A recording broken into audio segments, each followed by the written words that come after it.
the returning officer. And that is where the problem lies. Even if Binani had won that election, the return made by the REC is not known to the Electoral Act. If that should happen, meaning that we are in trouble in Nigeria, and that is another thing that INEC should really look into.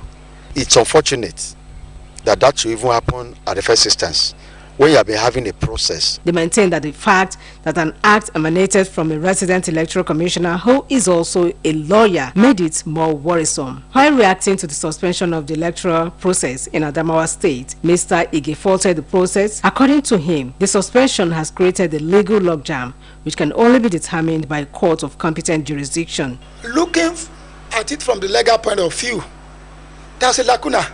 Once a return had been made, whether legally or illegally, it is the tribunal that has the power to set it aside. And that is where the problem lies. So, what happened in Adamawa has set in a legal logjam. Speaking to the contrary, however, Mr. Abioye commended the judiciary for its role in ensuring that Nigeria's democracy is not jeopardized. The judiciary has done very well in this regard.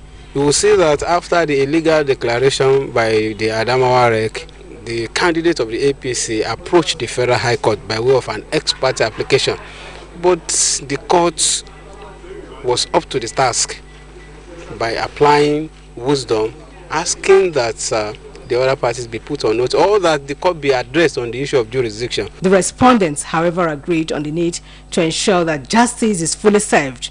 They maintain that though the electoral body has suspended the REC and written to the Inspector General of Police, Usman Alkali Baba, for his arrest and prosecution, the matter should not be swept under the carpet. That is an offense. That's an offense. And so I believe INEC should act swiftly, orally, to charge him to court. He should be tried for that offense. That is impunity. If he is not charged to court and tried, it will serve as a bad precedent for others.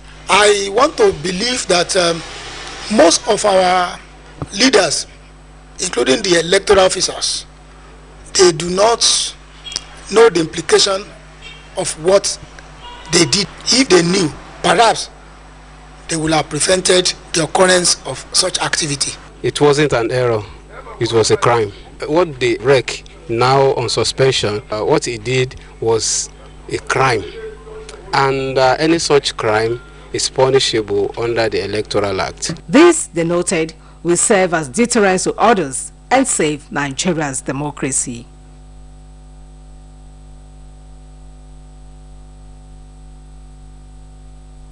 Yes, welcome back to the studios of Saturday Morning Treat on OSBC TV. What we want to discuss now is Adamawa rerun election, its implication on Nigeria's democracy. And Barrister Kayode Adebisi is already seated here to take us through the technicalities of what happened during the Adamawa State rerun election. Yes, Barrister Adebisi, you're welcome to the program. It's a pleasure. Good morning, Nigerians. What happened during the rerun election? Was it an error or a crime?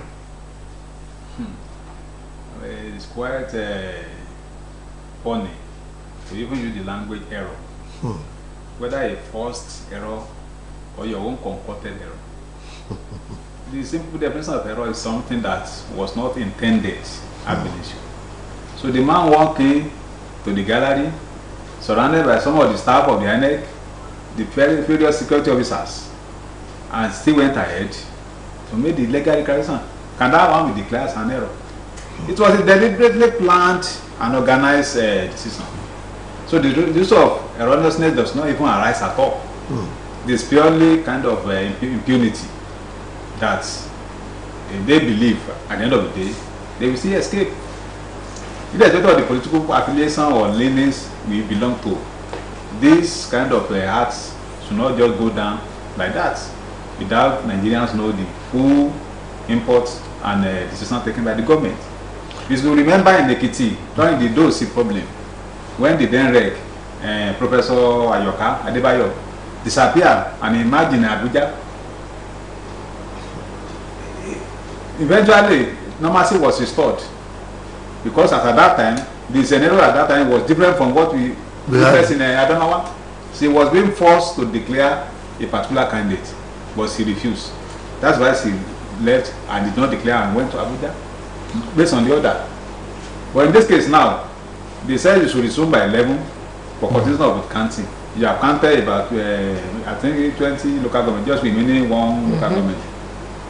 Along the line, you have absorbed the process and you declare a particular candidate. But what could have prompted that kind of action from the REC?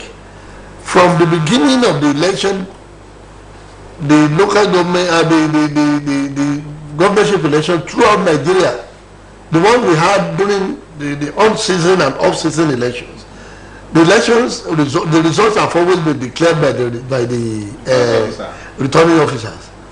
But what could have emboldened the REC to declare the election when it's constitutionally not permitted or constitutionally not allowed to do that? Then when the election when the announcement has been slated for 11, why did they come by 9 o'clock to announce the result? Especially media houses were all absent, except, in fact, the APC candidate Binani, immediately after the REC announcement, gave an acceptance speech. Look at the two scenarios. Don't you see the hand of Jacob and the voice of Esau? That was the reason why I said earlier that there was something like an error. It was an organized scenario by those persons that offer legality and the acceptor of that legality, that Binani. In this fourth place, if you look at the electoral acts, the provision carefully, the returning officer is the person ordinarily. I use the word ordinarily because there are some exceptions whereby it is not whereby you see the returning officer just disappearing or refuse to do the legal things like declaring the results. In that instance, the order can come from the INEC chairman that any other officer assigned go ahead and declare. But in the scenario we have in Adamawa, there was nothing like that. So there shouldn't have been something that should embody or justify that act. So it had already been organized by those involved, including the police officer, the security officer, the DSS were there, the NCDC were there. So it's not only that REC that should be prosecuted and investigated, but others who are involved. Don't just redeploy the commissioner of police. Don't redeploy him. Let him also answer why he allowed that thing to be committed at that period. So that's just the point. If you could remember that the election itself was suspended due to inconclusion, because it was inconclusive by, as announced by the REC last March. Didn't you suspect any foul play due to that inconclusiveness? Well, the APC candidates alleged that as at the time they were transmitting the results manually from the various polling units to the polling center, that they changed that they changed some of our results, that she was leading, according to her, with a margin of 37,000. So they alleged that a certain INEC officer and police officer were commanded by the state government and some apparatus to the government house, and that's why they wrote another result. That's the allegation, that eventually they now wrote another result making the incumbent governor against her, making the incumbent governor to now lead. Okay. So the margin of result now, the incumbent now came in as a result of that they now cancel certain polling units where they said there were violence and some other irregularities. So that one led to the issue of inconclusiveness. So maybe that is coming from Binani. That was Binani side. So maybe that was what prompted them also to organize what they did eventually by making the REC to be used, or REC allowing himself to be used to make illegal declaration. But at least if you want to declare, collate every result from unit to unit. Let everything be collated. They have not finished the announcement of the local government by local government. You went ahead and you declare a winner. The custom, I'm sorry, Bonnie. The custom is each local government coming to declare results of their local government, and it will be the summation will be announced. But unfortunately, the rep just came to announce. He even mentioned the vote garnered by Binani, by the governor, by the current governor. He did not mention the vote garnered by Fintiri. So that makes it questionable. There are many things that were questionable about that declaration. Yes. The compatibility of the REC himself, the INEC officers who are with him, and the security officers have been established. But one thing that is funny is the fact that it was reported in newspapers, even today, that the more talk about REC is nowhere to be found. What do you think will be responsible for the disappearance of Barrister Harry, who is also a lawyer like you? He's a lawyer like me. I even expect the Nigerian Bar Association to have even fish him out as a member of Nigerian Bar Association and give me query on why and how, whether what he did was ethical or was not against the ethics of the profession as a lawyer. So many questions are yet to be asked. They cannot say he has disappeared. It's not a ghost. It's only the INEC Minister on Education, Festus Okoye, that said that the police officer, they are the ones that have the duty to investigate and to make arrests. INEC cannot arrest. They can only furnish evidence within at their own disposal. So it is incumbent upon all the security, particularly the police, the IGP, to ensure that they arrest the man if he fails to surrender himself to the law within the reasonable time. And we also know that, as absolutely observed, each presiding officer of each polling unit, of each local government, they ought to be the one that will be announcing the results to the hearing of the REC and the returning officer on the table. Not you, without any paper. In fact, very ridiculous, to say the least. What is the position of the law for what the REC did? It's very serious. It's not just ordinary misdemeanor or ordinary offense or simple offense. It's not ordinary. It's more or less traceable offense. When you take over by any lawful means, using unlawful means, or unlawful means, using lawful means, it's amount to traceable. Even if you have won an election as a candidate, but you have not been declared in a proper way and a legal way, it is still amount to traceable offense. And it's a very serious offense that is punishable by death. Yes. Because the will of the people of that Adamawa, millions of people, are being subjugated by only one man, who now thinks that he is higher than the state. Yes, Nigeria seems not to be expecting this kind of thing that happened in Adamawa, the political crisis that happened in Adamawa. You know, they went through it in March and now in April too.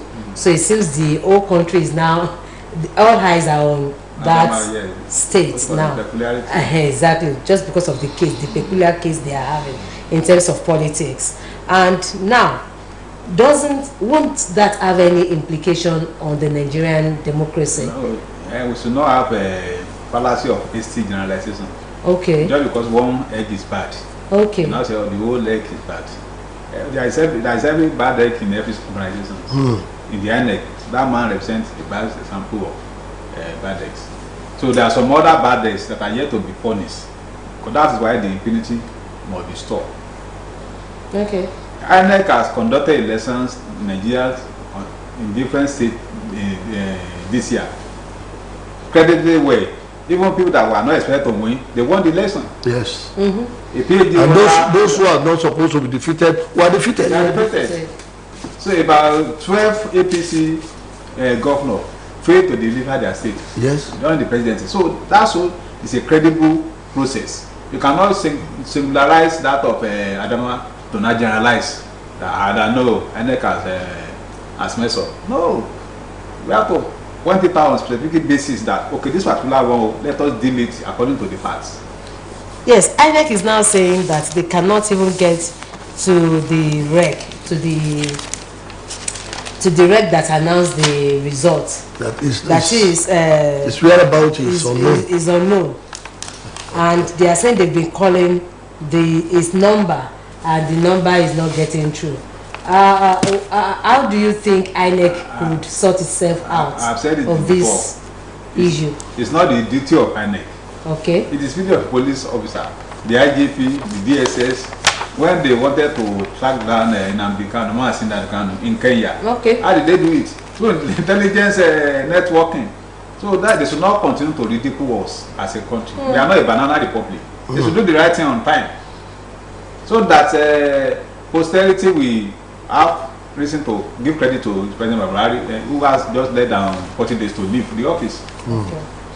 Nigeria's election has been adjudged to be free, fair, credible and acceptable in the recent times, especially with the advent of the beavers. Though there is nothing that is not, though there are some shortcomings here and there, but at least democracy is on course in Nigeria, and anything capable of stopping the flow of democracy, Nigerians don't want it. But let us believe that it has started with this Adamawa debacle. Yes. How do you think Nigeria will get over this, because it is still fresh in the mind of Nigeria, of Nigerians? Well, it is very difficult to get over. First, if that wreck and others who are involved, if they are rounded up and prosecuted diligently to the conclusion, they are made examples. That give a kind of assurance to the Nigerian that okay, our leaders are now serious. They are no more culprits or conspirators to the crime committers. And secondly, we will still have the worst of this wreck issue, of the issue, if it just go away like this. Because you should not forget that this office people are campaigning for is too attractive in terms of monetary inducement, payments. So that is the more reason why anybody want to use any means to get to power.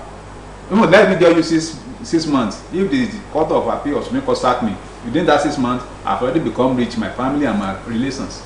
Because they cannot collect the money back from me. So those mentalities are still there. But we should begin to sanitize through the judiciary. If we have a courageous judiciary that will not be compromised, to make these people an example. What now becomes of Binani? If you see, we go to tribunal, it doesn't have the option. The one they did in Abuja, a reasonable job will never have granted that ex parte order. Because that might cost him or her the end of his or her career. He or she can even be suspected of having pumped, having given money. When this was assistance, you now go ahead and now restrain INEC from continuing with the process that are yet to be completed. No, it's not reasonable, because every discretion must be exercised judicially and judiciously. To have human sense, that's the meaning of justice. Yeah, ẹ̀yin wa à ń sọ̀rọ̀ nípa ìṣẹ̀lẹ̀ tó ṣẹlẹ̀ lórí ọ̀rọ̀ àtúndìbò tó wáyé ní ìpínlẹ̀ Adamawa láìpẹ́ yìí, tó dogun tó dọdẹ díẹ̀ kó tó di wípé wọ́n yanjú ọ̀rọ̀ tìbò, níbi tí kọmíṣánná àjọ INEC, àjọ elétò ìdìbò ìpínlẹ̀ náà ti lọ kéde ìdìbò tó ti kéde èsì ìdìbò lẹ́yìn tí tó sì ti di yẹpọnyẹrin láti ìgbà náà. Olóyè lágbé yẹ̀wò lọ́wọ́lọ́wọ́ pẹ̀lú barista Káyọ̀dé Adébísí tí wọ́n bá wa tàn mọ́lẹ̀ sáwọn nǹkan kan tó jẹ mọ́ òfin. Barista Adébísí, n tó ṣẹlẹ̀ nípínlẹ̀ Adamawa yìí ó dàbí ẹni pé àti ìfẹ́ ìlú ẹ̀rí lórílẹ̀‐èdè Nàìjíríà, pẹ̀lú bó sì ṣe ṣẹlẹ̀ yìí náà, ojú wo ìgbà tẹ́yìn gan gbọ́ ojú wo lẹ fi wò gbà náà? Ó jẹ́ nǹkan tí ó yà ní lẹ́nu, pé tó ń bà nínú jẹ́, torí pé kíni tá a bá ń sọ̀rọ̀ nípa ìjọba tiwantiwa nǹkan tó rọ̀ mọ́ pọ̀ owó tí wọ́n ná sí di pé àwọn print paper ìgbọ́kànlé àwọn èèyàn yìí pé àwọn fẹ́ yẹn ní báyìí ní gọ́vnọ̀ ó wà ń bẹ̀ ká tó wá sọ gbogbo àwọn wàhálà tí wọ́n máa ṣe kó tó di pé wọ́n kó gbé èsì tó ṣe ìbíjọ́ kẹ́nìkan ká wá dédé dìde kó nítorí pé agbára tí wọ́n fóun pé Buhari ló yàn àwọn ó lè ṣe tó wù ó kù díẹ̀ káàtó kò tó wá ṣe tó wù nìkan títí dí àsìkò tá a wà yìí àti ìmọ̀ nǹkan kan pàtó tí wọ́n ṣe nípa rẹ̀ ló fi jẹ́ nǹkan tó jẹ́ nǹkan kàyéfì àwọn tí wọ́n gbé fóònù tí wọ́n gbé kíní kan wà ní lẹ́sà nísìn ìjọba ráwọn yẹn bàbá wà ládùú ọ̀rọ̀ status ó làwọn ò ráwọn yẹn. ó ti di ọ̀rọ̀ àwa ara wa ó ti di ọ̀rọ̀ ara wa ọwọ́ ti kan wọ́. ọwọ́ ti kan wọ́. so kò sí ẹ̀kọ́ rí bẹ́ẹ̀ tó lọ́mọ Nàìjíríà sì ń sọ̀rọ̀ lórí kéèsì everyday wípé tá a bá jẹ́ kélé yìí ó di nǹkan tá a fi ń ṣe nǹkan àdìkọ́gbọ́ fáwọn kan ètò burú bí eléyìí yóò ṣẹlẹ̀. bí gbogbo àná ṣe mọ̀ wípé gbogbo ojú ló wà lára ìpínlẹ̀ Adamawa nítorí pé tá bá rántí dáadáa yẹ pé wọ́n ṣe ìdìbò sí ti gómìnà ní oṣù tó kọjá tí wọ́n rí bí 4 years ìyẹn náà lọ tún sún dé ti oṣù yìí 15 April bẹ́ẹ̀ ni tó jẹ́ wípé nígbà tó tún máa wá ṣe náà ó tún rí bákan bákan tí àwọn ènìyàn fi gbé ta tí àwọn tó tẹ̀ wà ní ìgbọ́nà ìjọba gan náà táwọn náà sọ pé kò yẹ kí irú nǹkan bẹ́ẹ̀ yẹn kó rí bẹ́ẹ̀ ǹjẹ́ kí pẹ̀lú gbogbo bó ṣe ṣẹlẹ̀ tẹ́ pé pẹ̀lú gbogbo bí kinní yẹn ṣe lọ wọ́n tún pàpà kéde ẹni tó wà bẹ́ẹ̀ ìfíntìrí gẹ́gẹ́ bí gómìnà ìpínlẹ̀ yẹn ṣé àwọn ọmọ orílẹ̀-èdè Nàìjíríà ṣé wọ́n máa ṣì ní ìgbàgbọ́ nínú ìjọba tiwantiwa báyìí pẹ̀lú bí gbogbo ẹ̀ tún ṣe rí yẹn. wẹ́ ìgbàgbọ́ sì wà ń bẹ̀ torí pé kí ni ẹni tí wọ́n kéde rẹ̀ kó wọlé tẹ́ bá kó èèyàn 100 jọ lónìí ẹ̀rẹ̀ èèyàn bíi 80% tó ní òótọ́ ni torí òun gan ó ti ń gbégbá rókè tẹ́lẹ̀ bí nǹkan bíi 31,000 votes. ó tẹ̀ ní 42 gbà yẹn gan 42,000. so officially ta ti ẹ̀ mọ̀ pé 31,000 so tọ́ọ̀sì wà lẹ́yìn ẹ̀ wá ní pé wọ́n náà tó wá kéde ìyẹn ọ̀tọ̀ jẹ́ ti Binani láyé tí ìjẹ́pẹ́ yẹn parí gbogbo làǹtẹ́ kí wọ́n ṣe tán ẹ̀mọ́ yẹn ó kó díẹ̀ káàtó so INEC náà tó tún wá sáré gbégbèsè ẹni ara ohun tí wọ́n rẹ́kìsì àwọn ò fọwọ́ sí o ó tún sèfù situation ó jẹ́ kí wọ́n tún pa torí náà yẹn ò bá jù bẹ́ẹ̀ lọ ẹni tí wọ́n nà yẹn kọ́ ni ẹni jẹ́ kí wọ́n nà ara àwọn staff INEC ni ẹni tí wọ́n fẹ́ mú gan tó jẹ́ rẹ́kì gan wọ́n ti fẹ̀yìn pa lọ jáde so ó jẹ́ nǹkan tí INEC ṣe dáadáa láàrin tó jẹ́ pé ó jẹ́ kí ìṣòro wàhálà yẹn kó tó dínkù gbájú bẹ́ẹ̀ lọ àwọn ọmọ yẹn ò bá da ìlú rú ó tó ẹ pa àṣẹlẹ̀ wọ́n á declare state of emergency ó possible ní Adamawa state torí ẹni tí wọ́n kéde gan lójú ẹsẹ̀ náà lọ́nà ti sáré ka ìwé ọwọ́ pé òun ti gba wọlé o wọ́n ti jubilate ó dé ìwé internet so kọ́ tó wá gbọ́ láàrin bí ijọ́ méje nǹkan tó tún wọlé mọ́sẹ̀ mọ̀ irú nǹkan báyẹn tí bá jẹ́ pé ìjọba tí wọ́n sáré ṣe bẹ́ẹ̀ kí wọ́n sì lásìkò ìwà náà kò bá burú jù báyẹn lọ. àti ṣe ń tà fẹ́ ṣe ẹ lọ kóòtù ó pọ̀ Nàìjíríà yìí bá ti ṣe ń tí a nu ẹ lọ sí kóòtù ó pọ̀ Nàìjíríà yìí ṣé bí ó ṣe máa lọ náà rí kí la lè ṣe láti dẹ́kun òru ilé. tá a fi lè dẹ́kun ẹ̀ ni pé òótọ́ ni a ti ṣe tá a fẹ́ ṣe ó bá yẹ pa àṣẹ lọ́nà ẹ̀tọ́ kóòtù náà ló kù bọ̀ tán bá yẹ pé ọwọ́ máa máa lọ sí tí òṣìṣẹ́ ẹ̀tọ́ tó wà pé torí pọ̀ tó wá jẹ́ ní báyìí tó ti jẹ́ báyìí ìjọba ọ̀tọ̀ ènìyàn ó lọ kóòtù ni o ṣùgbọ́n ìjọba gan tó gba ènìyàn ṣiṣẹ́ yẹ kí wọ́n fi wọn jófin wọ́n ti fi sí ilé ìgbélé ẹ̀ ní ìsìn suspension bọ̀ yẹn nìkan ò tó kán tó lè remove ẹ̀ wọ́n gbọ́dọ̀ ní ìdá méjì nínú mẹ́ta National Assembly ṣùgbọ́n yàtọ̀ máa resume ní on the 2 by 24 safety kò ní April 25 bóyá tí wọ́n kọ́ discuss on the matter of national urgency láwọn National Assembly pé kán rí kan lè remove ẹ̀ bọ̀ tó nípa ọlọ́pàá gan tí kọ́kọ́ bẹ̀rẹ̀ iṣẹ́ ìró náà tún lè gba kóòtù lọ nísìnyí pé wọn kàn lè dé remove fún láì tí ìjẹ́ bóyá wọ́n conflict wọn so láti ní pé ẹgbẹ́ lẹ́nu yìí forí sọlẹ̀ sí ẹwà jáde. n tá lọ gan báyìí ní ìsìn torí bá a ṣe sọ̀rọ̀ lọ́wọ́lọ́wọ́ ní ìsìn àjọ INEC ti ń dọ́gbọ́n kéde páwọn ò rí mọ́. bẹ́ẹ̀ ni o. wọ́n ti sọ pé àwọn oṣù bá ṣe parí ó ṣe é ṣe kí àjọ INEC kó tún ti owó sápò rẹ̀ torí pé ó ṣiṣẹ́ wọ́n sanwó oṣù fún wọ́n sanwó oṣù fún ẹni tí wọn ò rí wọ́n sì sanwó oṣù fún ó dà ta ni iṣẹ́ ta ni láti wá barrister Ari jáde ṣé ti INEC ni àbí tọlọ́pàá àwọn ọmọ Nàìjíríà fẹ́ mọ̀. ọmọ Nàìjíríà mọ̀ pé ọlọ́pàá náà ni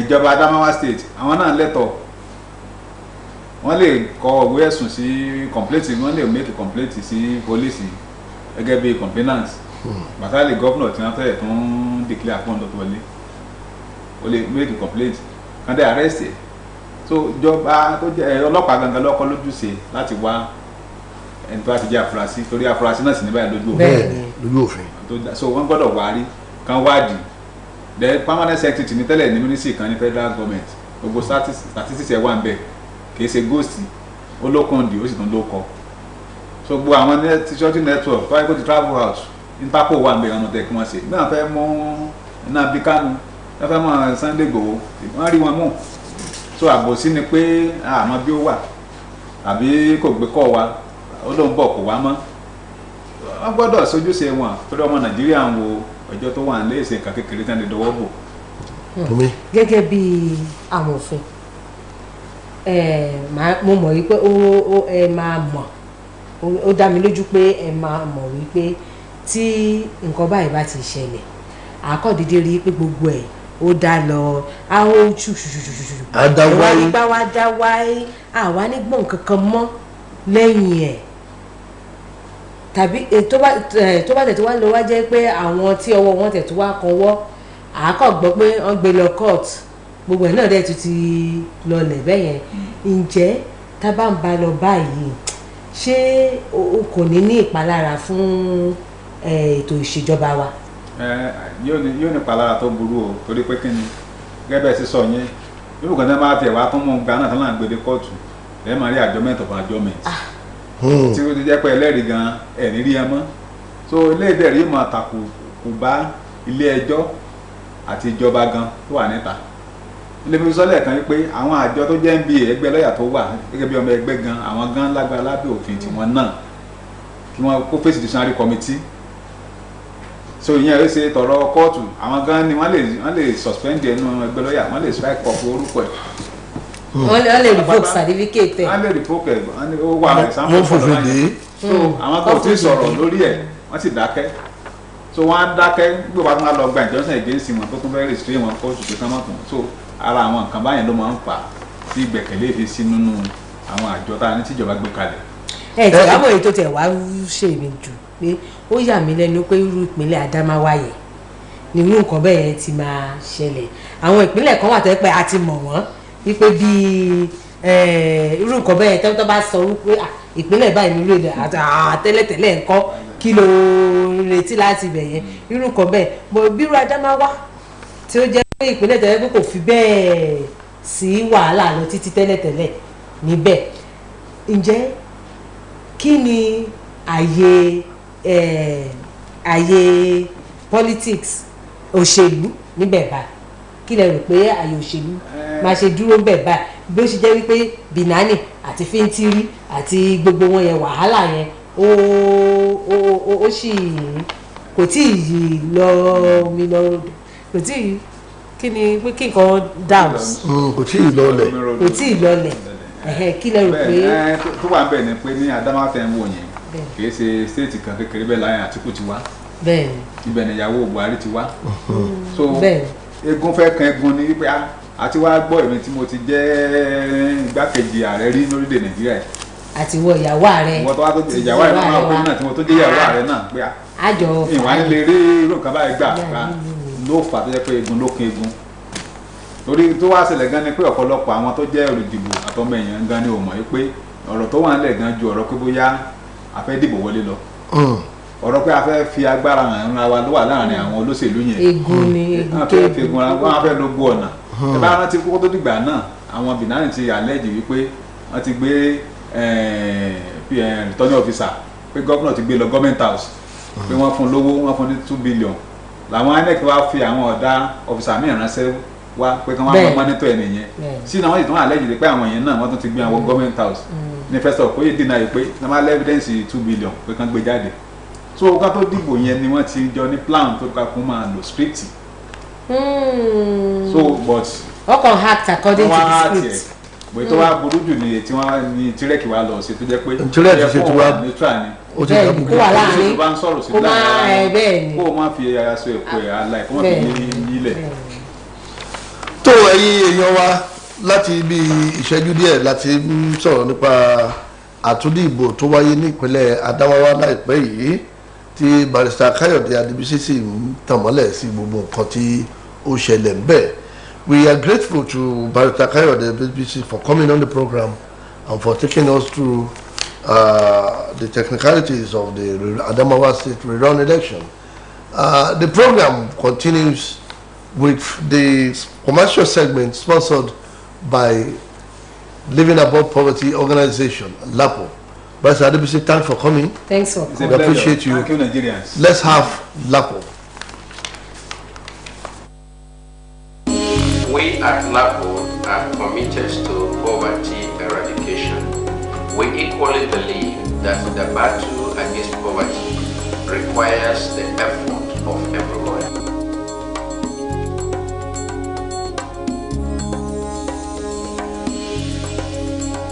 Hello everyone and welcome to Bridging the Gap. My name is Patience Nauku Wanda. And Bridging the Gap comes to you from Lift Above Poverty Organization, LAPO. LAPO is a non-governmental organization with particular focus on women and health. And on today's program, we are going to be talking about men's role and involvement in maternal and child health care. You know that it's been said, some health persons, some health people have said that, or health analysts have said that the lack of male involvement in pregnancy-related care has been a contributing factor to maternal deaths.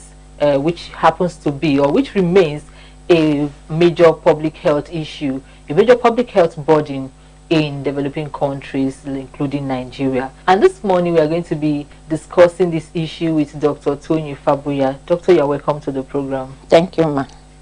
Dr. Tony Fabuya is the Chief Medical Officer and the Wellness Clinic Coordinator of Medical Women Association, Edo State Chapter. So with her, we'll be looking at the issue of men's role and involvement in maternal and child health care. But before we go into our discussion, before we engage our guests in discussions, we are going to take the LAPO message. Please stay tuned.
Welcome back from LAPO message.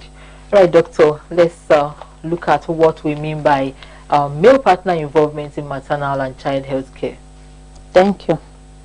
Firstly, before I will answer that question, I want to say that maternal and child health are components of reproductive health.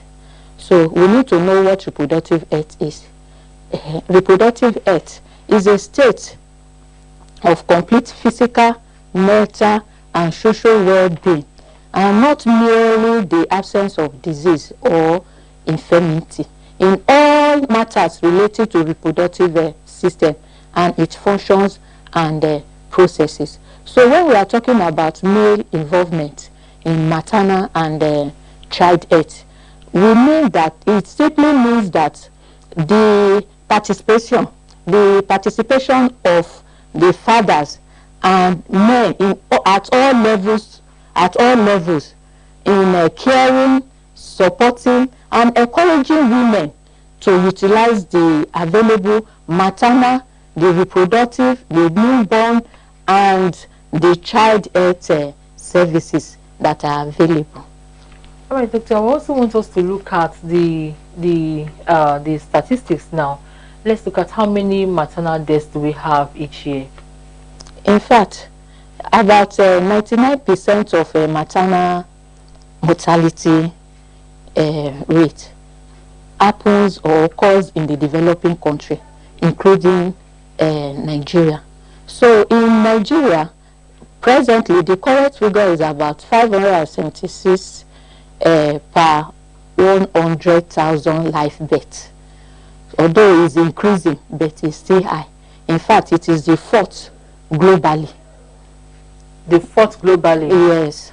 That's Nigeria is the fourth globally? Yes. When it comes to maternal deaths, yes. What about neonatal infant mortality rates?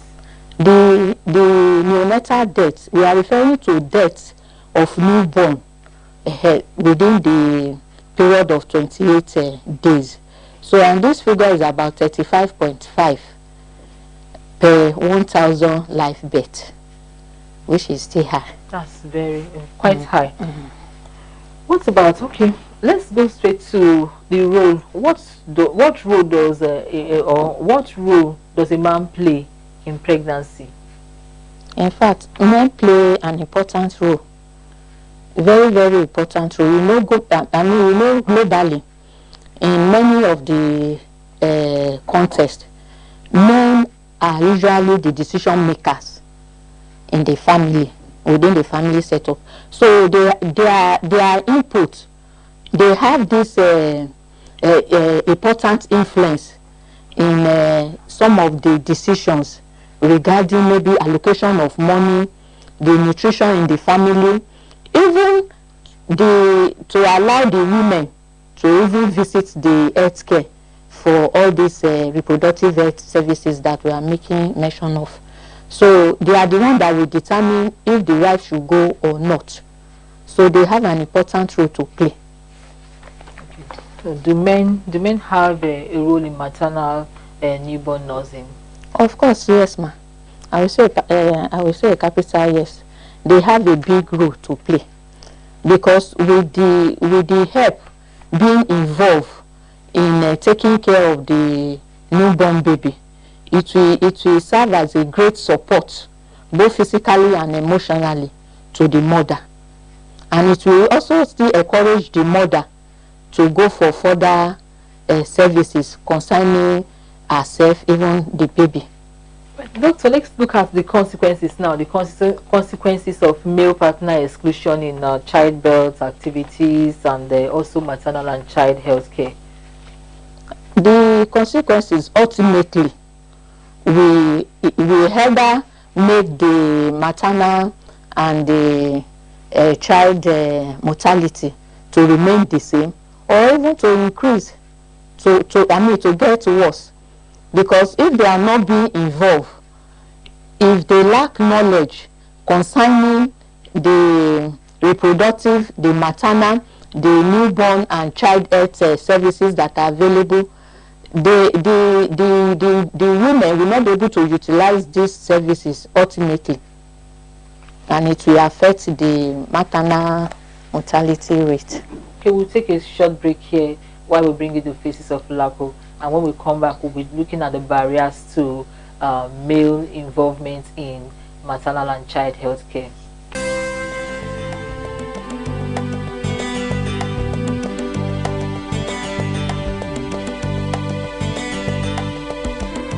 My name is Elizabeth. I'm from Ohio State. I'm doing my business here. I started with Lapo. Lapo has been very nice and very good with me. It was since 2015 that we started. I started from kiosk to Basha, from Basha before I built this big shop here. It has been through the good efforts of Lapo. Anytime I go to their office for any help, they are always there for me. I cannot do without them. My success today is from Lapo. What I am today is from Lapo. Lapo has really put smiles on my face. Lapo has made me to empower other women. People are tripping, coming just to be empowered by Lapo. Lapo has been a good microfinance. I keep on introducing Lapo to other people that they should come. One thing with Lapo, the moment you start with Lapo, just use the money for the business, not for any other thing else. There is no way you will not make it. I always encourage other women that they should come and join the good incentive that I've been receiving from Lapo. Lapo gave my son scholarship just because of how I am with them. Instead of me to use my money to eat my money, rather I'll use that money to clear off my loan and get another money to put into my shop. Their interest rate is nothing but just okay. As long as you can collect and you put it, is okay, no problem with Lapo interest rates. My good advice for other women is that anytime they collect money from Lapo, they should use that money for investment, for their business. They should not use that money to go and buy rice, to go and buy chicken and cook. Rather, they should put the money for business and the money will grow as long as it is for business. Since they collect that money for business, that money should be for business. There is no way they will not grow with it.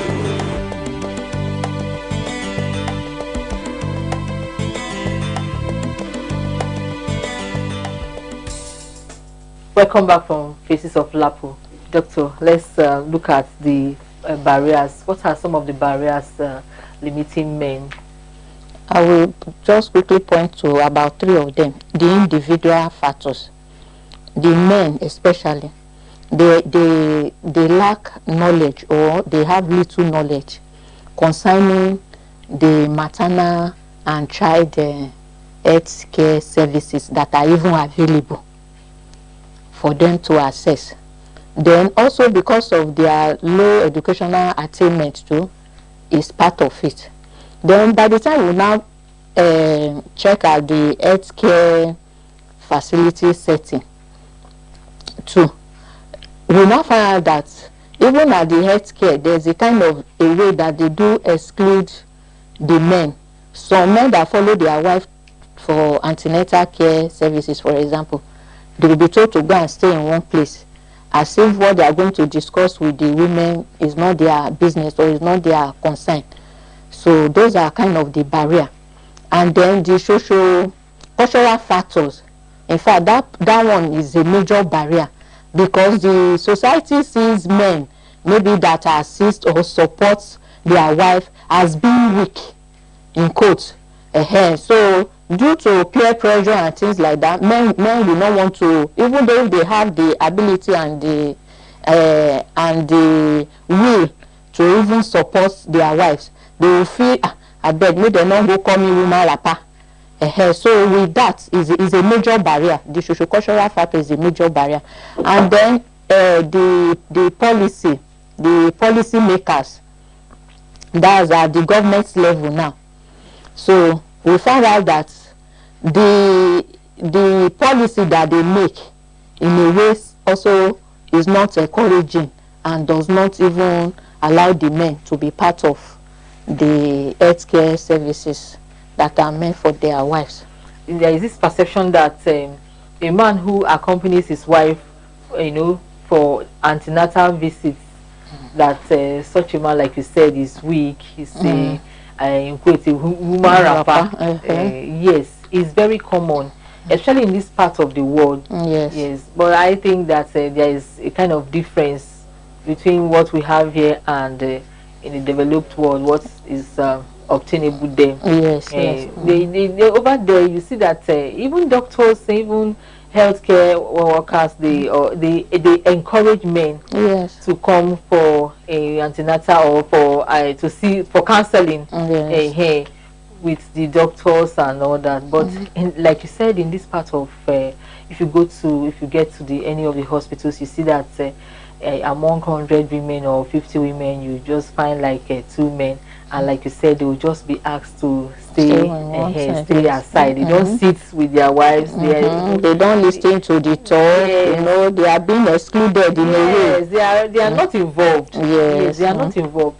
So it's a major barrier that we have to look at ways of overcoming. Yes, in this part of the world. But let's also look at the factors that facilitate male involvement in pregnancies. What are some of those factors? Some of them are now looking at, let's say, the solutions now. Okay.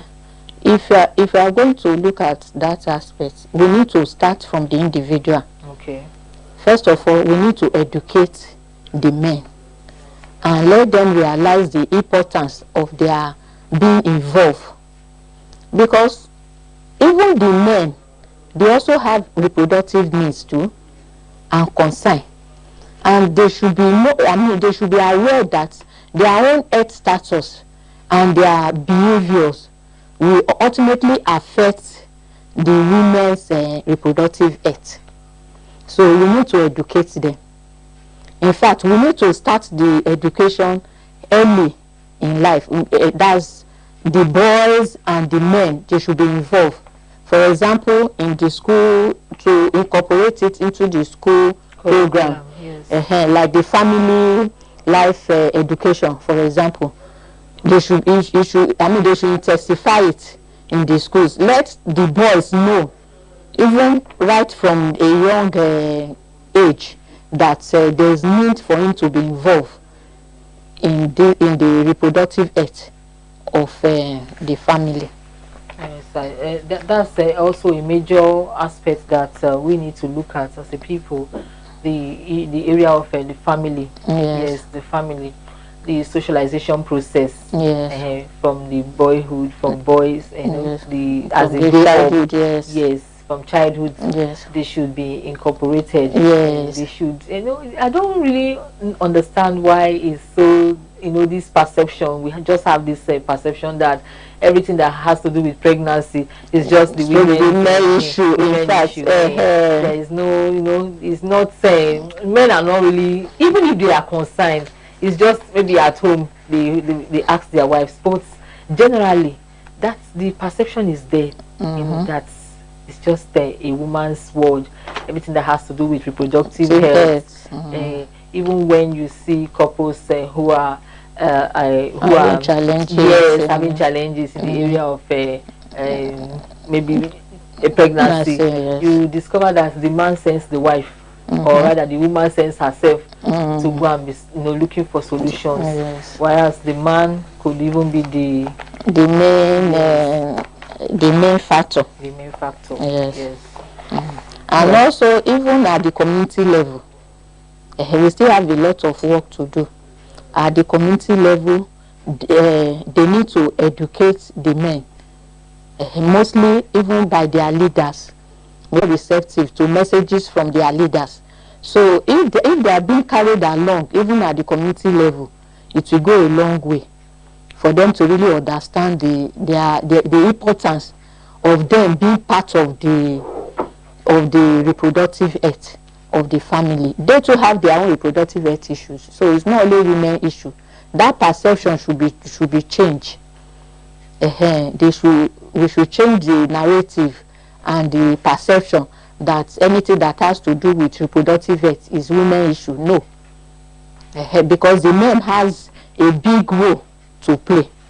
I'd like us to look at the point of maybe a woman has given birth now. What is actually the role of the man in supporting? First of all, they need to support the mother, that's the wife. Their wives now. They need to support them emotionally, then physically, because they need a lot of support even at that stage. So they have to be involved. There are some situations that, especially at that early stage, the man will just vacate the room and say, I better go with your baby. this baby is just disturbing. No. So they should also be part of it. In the, at night, they too should also be seen to be taking care of the baby too. So so they shouldn't leave it for for their wives alone.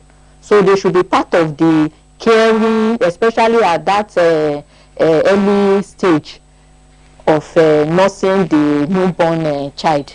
So they should be involved, and also they should be assisting the women, that's the mother of the baby, physically, at least getting some things ready. There's nothing bad in that. Getting some things ready at home, maybe even preparing the mother's food, helping her maybe to carry the baby. If if you are going out, you can help her to carry the baby. You can even help her to carry some of the things. Remind her, you need to put, you have not put this one. It's part of the caring and supporting. So with that, they will be able to encourage the women. The women will be able to visit the clinic, maybe for all those immunization for the child, or if there's any need for the mother to visit the hospital concerning the newborn baby, they will be encouraged. So they will not, they will not see it as if it's their own problem. They are the only one that should do it. But also the healthcare system. How is the healthcare? What do you think the healthcare, that's the healthcare now, the system? What do you think they should do to also encourage men to be involved? Okay. First of all, they should make the clinic to be father friendly by incorporating them, especially during that antenatal visit. In fact, they can they can have a session for them, that's to educate them what their wives what they are going through, even at that pregnancy stage, what they need to do. Once they are being carried along in that way, they will not find it difficult to even remind their wife, honey, next week is your antenatal visit. Please don't miss it. In fact, remind me so that we can go together. They will feel importance, they will feel encouraged to even be part of the system. So the hospital setting, the clinic setting, the health center setting should have a space for them to accommodate them, and they should be carried along. There is this material that I read some time ago, where they talk about the support that women get from this antenatal care now, the exercises that they are required to do, to take them through the stages of labor, the role of the husband, what the man should, how the man should also be part of it. I discovered that we don't have such things here. We don't have such in this part of the world. We don't have such things. Like if a woman is about to, enter into the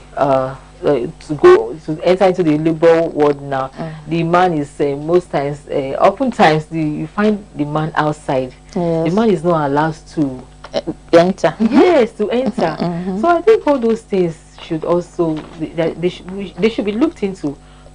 Areas like that. I agree with you, but they have to be policy. Yes.